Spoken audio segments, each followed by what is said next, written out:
Amistad de Puebla presenta. Buenos días, queridos amigos. Estamos en su programa Él es, como cada domingo, tratando de llevar a ustedes lo mejor de la palabra del Señor para que ustedes puedan ser edificados en ella y sus familias en verdad sean sumamente bendecidas. Quiero decirle que ahora mismo en su pantalla aparece nuestro medio de comunicación. Nuestra página web www.amistaddepuebla.org. Puede usted accesar a ella y encontrará una gran cantidad de cosas, sobre todo dos que son muy importantes. Primeramente, las ubicaciones y direcciones de las diferentes congregaciones que tenemos en la ciudad. Seguramente va a encontrar alguna que esté cerca de su casa y usted puede asistir ahí. Pero ahí también encontrará las fechas, todo lo que se requiere para asistir a nuestros congresos. En este caso tenemos un congreso en puerta que se llama Avivamiento y Adoración. Usted puede encontrar todos los datos ahí para que asista también y sea bendecido. Estamos viendo una temática muy especial, pero hoy es algo también nuevo.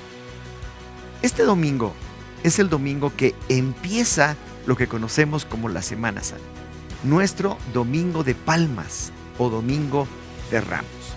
Y vamos a estar hablando sobre esto a través de la Escritura y le invito para que se quede y disfrute de todo esto que el Señor nos deja como una verdadera herencia, un legado de la belleza y de su amor y compasión hacia nosotros. Así que en un momento más estaremos con ustedes.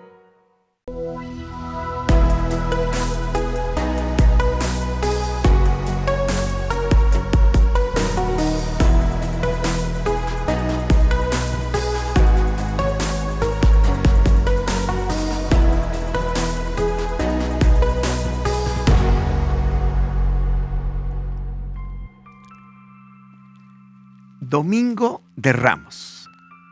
¡Wow! Un domingo muy especial al que todos los cristianos debemos tomar en cuenta y celebrar, como siempre. Estamos en su programa Él es, y vamos a hablar acerca de este acontecimiento, la entrada triunfal del Señor Jesucristo a Jerusalén.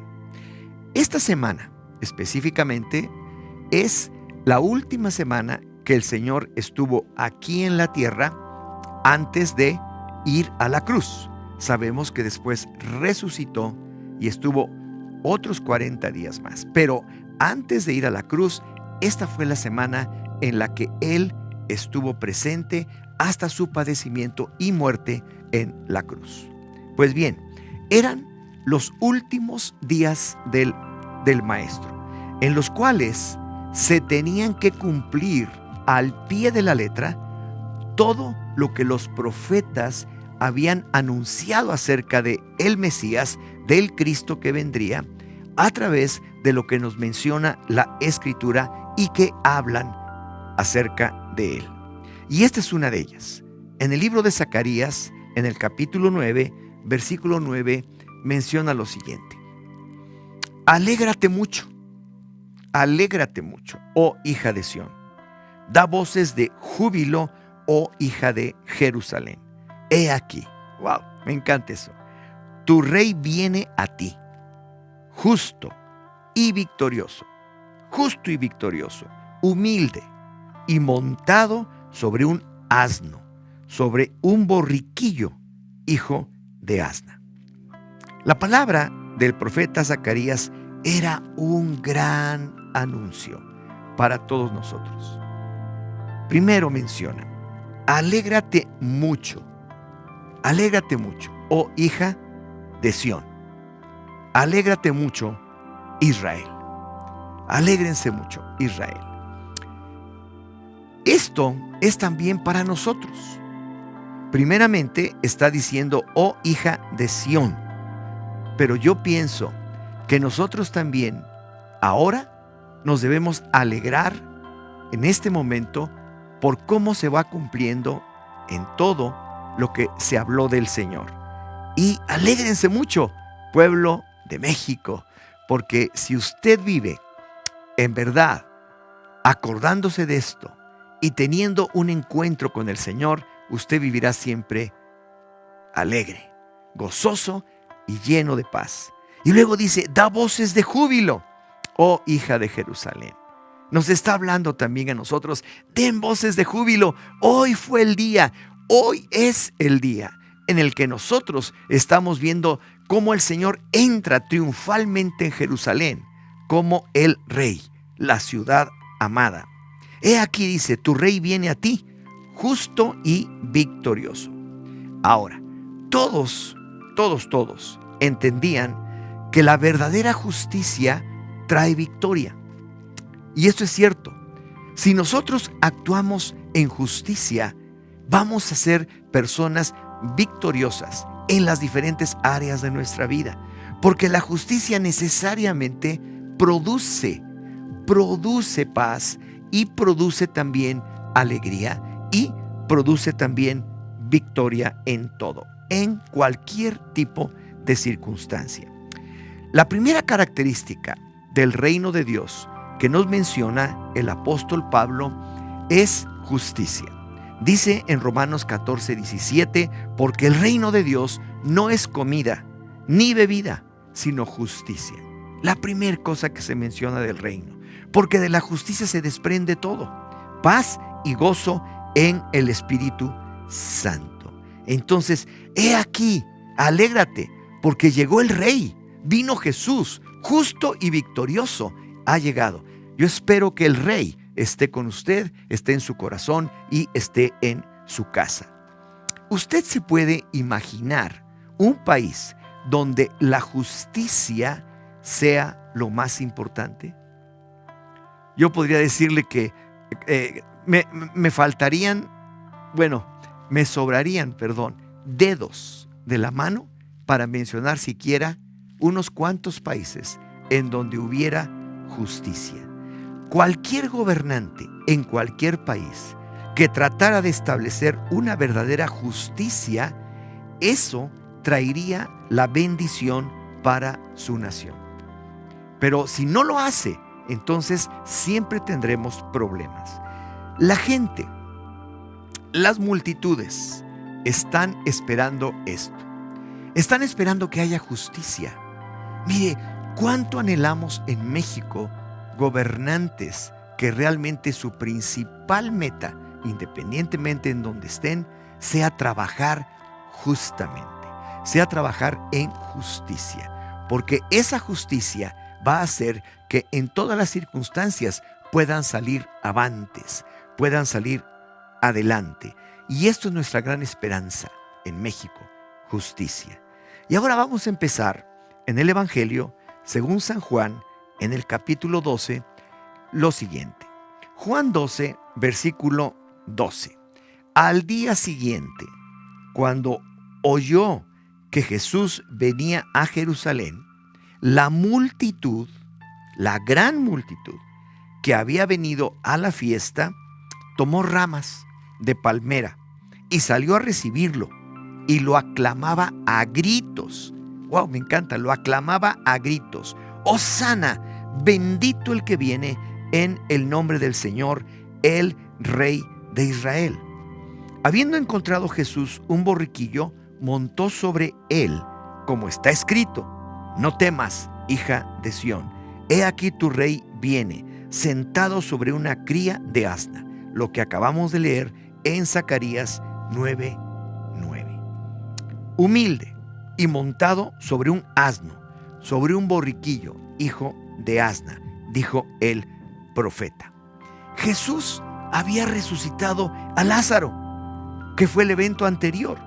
Muchos que habían venido a la Pascua habían creído en él, habían sido testigos de esto, daban testimonio: este es el Rey de Israel, no hay duda, este es el Rey de Israel.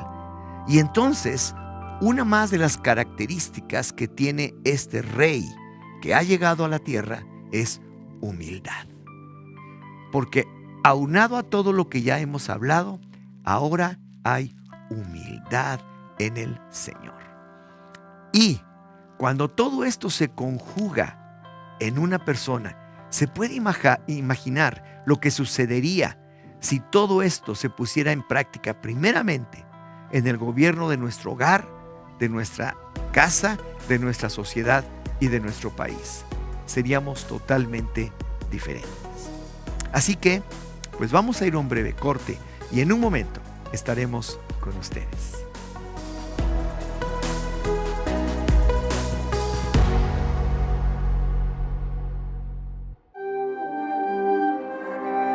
Repasando la historia. El Verbo se hizo hombre. Las 7 señales en el Evangelio de Juan. Esta, la primera de sus señales, la hizo Jesús en Caná de Galilea. Así reveló su gloria y sus discípulos creyeron en él. «Levántate, recoge tu camilla y anda», le contestó Jesús. Al instante, aquel hombre quedó sano, así que tomó su camilla y echó a andar. «Vuelve a casa, que tu hijo vive», le dijo Jesús. El hombre creyó lo que Jesús le dijo y se fue. Al ver la señal que Jesús había realizado, la gente comenzó a decir: «En verdad, este es el profeta, el que ha de venir al mundo». Habrían remado unos 5 o 6 kilómetros, cuando vieron que Jesús se acercaba a la barca caminando sobre el agua, y se asustaron.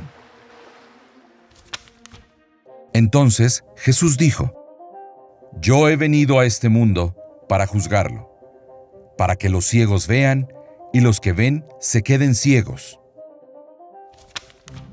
Entonces quitaron la piedra.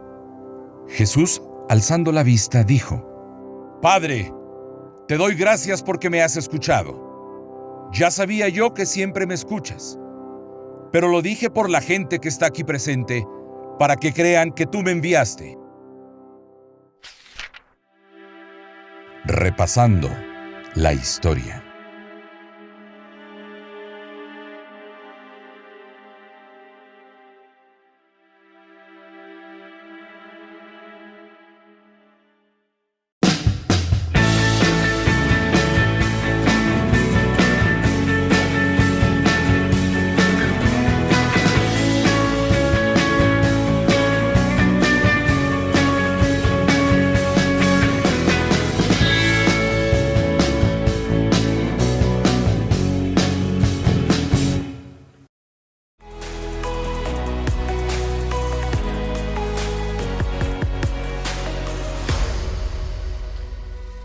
El Señor Jesús había estado ya durante la tierra haciendo su ministerio más de 3 años.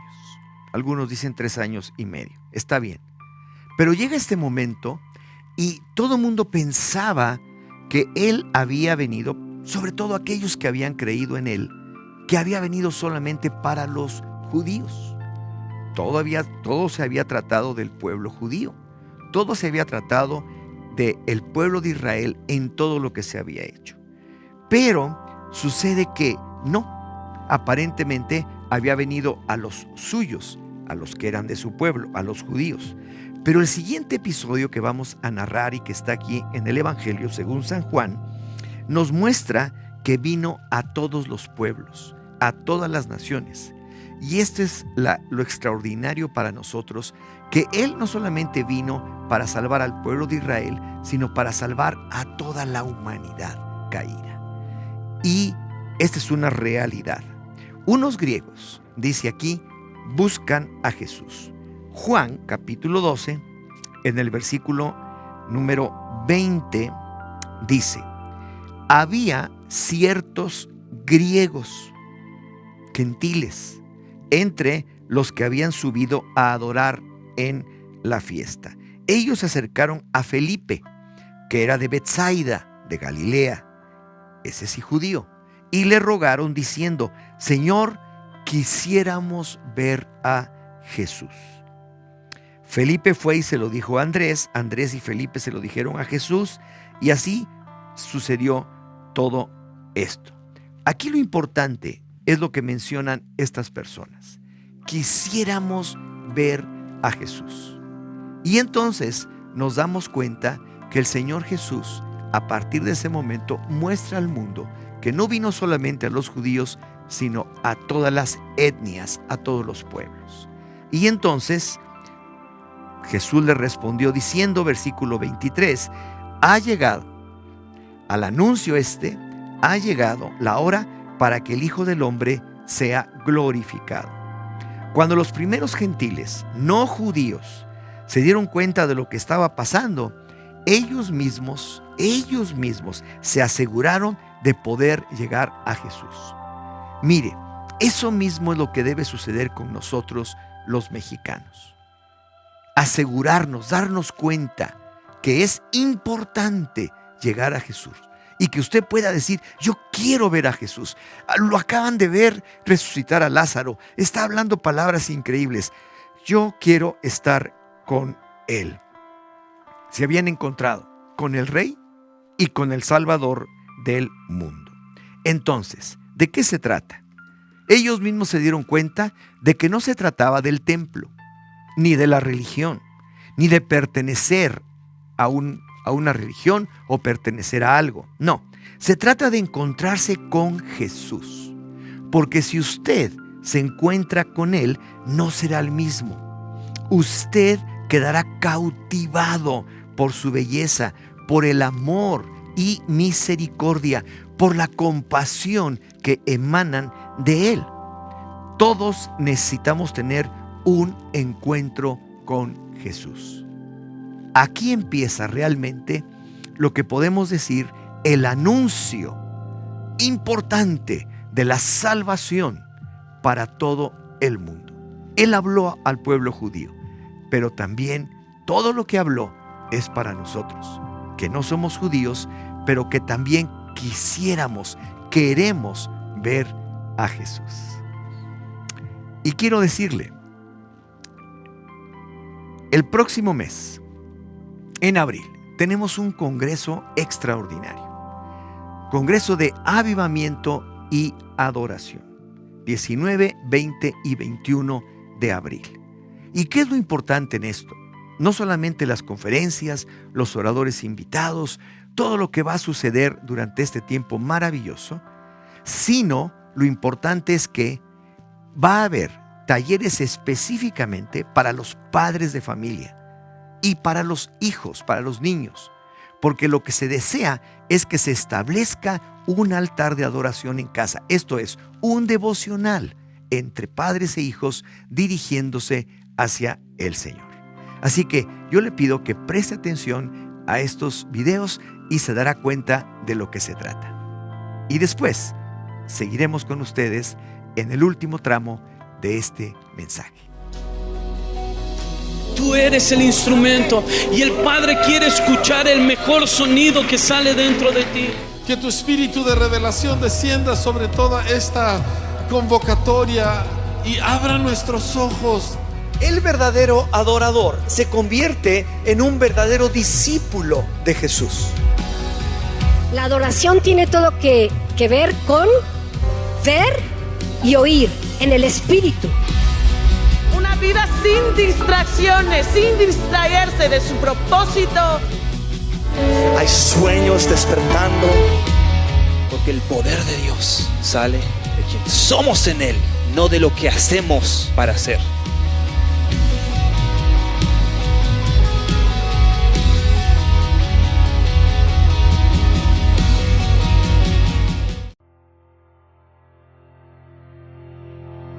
Durante el Congreso de Avivamiento y Adoración Iglesia, vamos a tener un taller de entrenamiento con el ministerio Toma tu Lugar. Entonces, ¿ustedes están de acuerdo de que Dios gobierna nuestra casa? Este es un tiempo dedicado a aprender a levantar un altar de adoración y oración en familia. El perfecto amor echa fuera al ¡temor! ¡Sí! El entrenamiento será práctico y es para padres de familia y niños. La cultura del reino se forma en casa. Recuerda que este taller será impartido durante el Congreso Iglesia.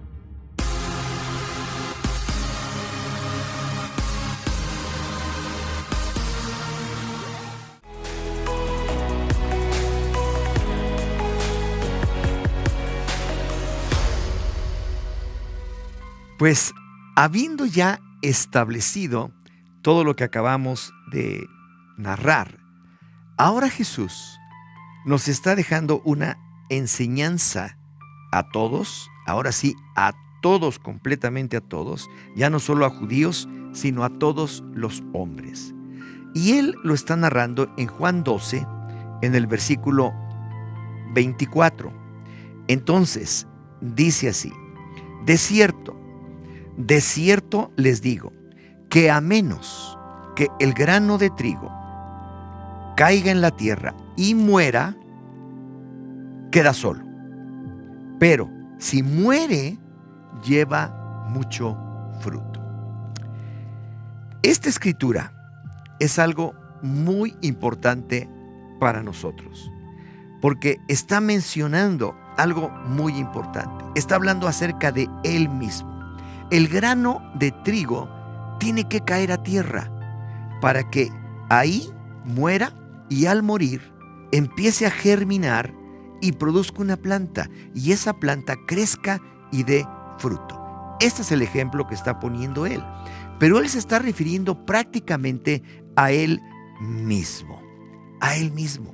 Él está diciéndonos, si yo soy ese grano de trigo, yo tengo que morir y después resucitar a una nueva vida, y voy a tener mucho fruto. Millones de personas que aceptarán el perdón de sus pecados, el amor de Dios, la vida aquí en la tierra y la vida eterna en su presencia en el cielo. Nosotros también somos ese grano de trigo. Si usted y yo no estamos dispuestos a morir a lo que somos, a todo aquello malo que tenemos en nuestro corazón, si no estamos dispuestos a morir como ese grano de trigo, caer a tierra humillados y permitir que el Señor nos haga nacer de nuevo, renacer a una nueva vida, jamás podremos llevar fruto. Nuestra vida será muy problemática y un gran desastre. Pero si realmente nosotros podemos caer a tierra y ahí, con humildad, aceptar el perdón de Dios, el renacer en nuestro corazón, entonces ahí nosotros tenemos una vida en abundancia. Porque el Señor sigue diciendo en el versículo 25 y el 26, el que me ama, su vida la pierde, pero el que odia su vida en este mundo, para vida eterna la guardará. Si alguno me sirve, sígame, y donde yo estoy, allí también estará mi servidor. Si alguno me sirve, el Padre le honrará. Tremendo. Me encanta, me encanta. Mire, el Señor Jesús está concluyendo este mensaje diciendo, para seguir a Jesús le tenemos que servir. Primeramente tenemos que morir, tenemos que renacer en una nueva persona, dejar muertos todo lo que era nuestra vida pasada, renacer a una nueva, tener un nuevo nacimiento y comenzar una nueva vida con Él. Pero lo siguiente es servirle. Y tú dices, ¿cómo es eso de servirle? Es simplemente estar cerca de Él. ¿Por qué razón? Porque dice, si yo soy siervo de alguien, lo está mencionando, o si usted es siervo de alguien, usted tiene que estar cerca de aquel al que está sirviendo, evidentemente. Entonces, yo sí quiero ser alguien que esté cerca del Señor, entonces le sirvo. ¿Y de qué manera sirvo al Señor? Obedeciendo, simplemente en obediencia a las cosas que Él me dice. Y dice, si ustedes me sirven, mi Padre les va a honrar, les va a bendecir, les va a beneficiar en todo. Él estará con nosotros mientras nosotros estemos con Él. Si usted está cercano a Él, sirviéndole, entonces Él está con nosotros. Pero si usted no quiere servir, ¿qué pasa? Lo que sucede es que entonces no está cerca de la persona a la que usted sirve. Por eso dice, el que me sirve me seguirá. Y nosotros necesitamos seguir a aquel que nos salvó, aquel que nos rescató, aquel que nos está dando todo lo necesario para vivir aquí en la tierra, aquel que está poniendo en nuestros corazones cosas que jamás habíamos pensado, que jamás habíamos ni siquiera oído, ni siquiera habían llegado a nuestro corazón. Pero Él así lo hace.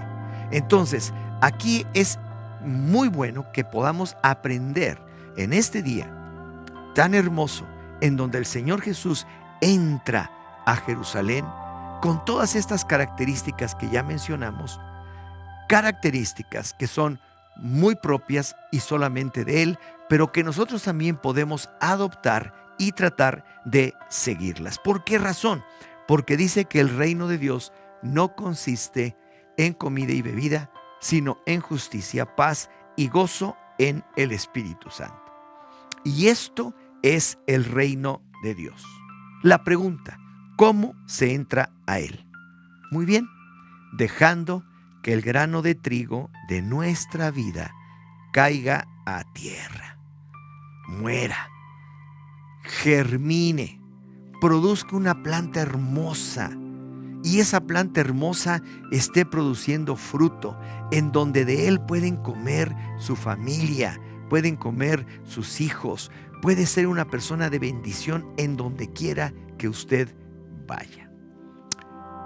Esto para mí es lo que el Señor nos deja como lo más importante de enseñanza en este día en donde Él entra triunfalmente a Jerusalén. Porque aquellos judíos que lo aclamaban, dice, a gritos, también después, unos días después, estaban también a gritos diciendo, crucifíquenle, crucifíquenle. ¿Qué pasó? ¿Qué sucedió? Una cosa, no cayeron, no murieron, no renacieron, no fueron humildes en su vida.